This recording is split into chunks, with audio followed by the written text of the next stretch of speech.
काहे फिकर करे तू, काहे बेचैन रहे हर पल। तेरी मुट्ठी में है प्यार, हर मुश्किल का हल।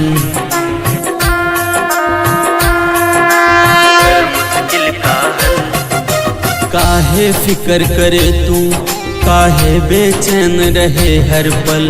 तेरी मुट्ठी में है प्यारे, हर मुश्किल का हल। चल हाथ पकड़ ले भोला का और साथ में इनके चल। बस एक लोटा जल और हर मुश्किल का हल। बस एक लोटा जल और हर मुश्किल का हल।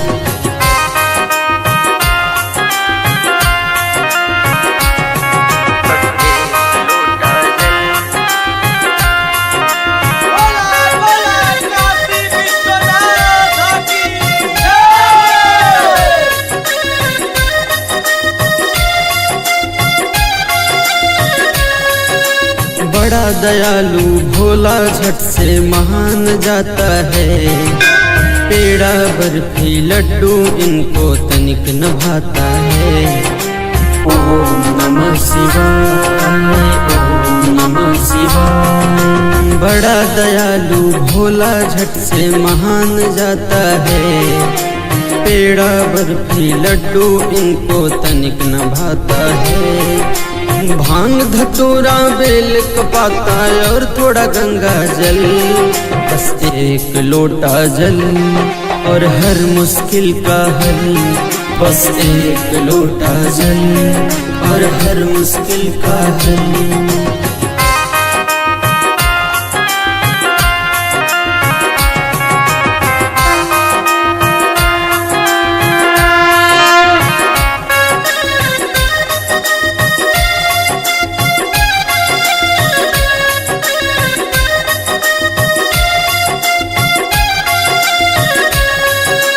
पूरी चादर तूने अपने कर्मों से मैली कर ली। थोड़ी थोड़ी करके अपने पाप की गठरी को भर ली। ओम नमः शिवाय, ओम नमः शिवाय। पूरी चादर तूने अपने कर्मों से मैली कर ली।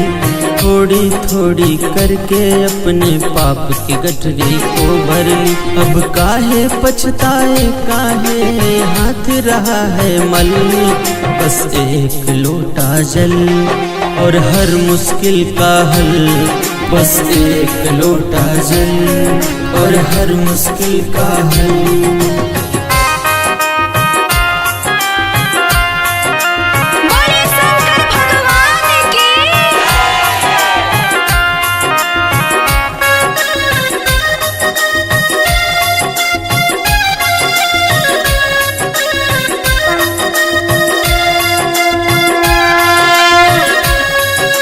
छोड़ के जीवन की नैया तू भोला के सहारे। रख विश्वास तुझको मिल जाएंगे किनारे।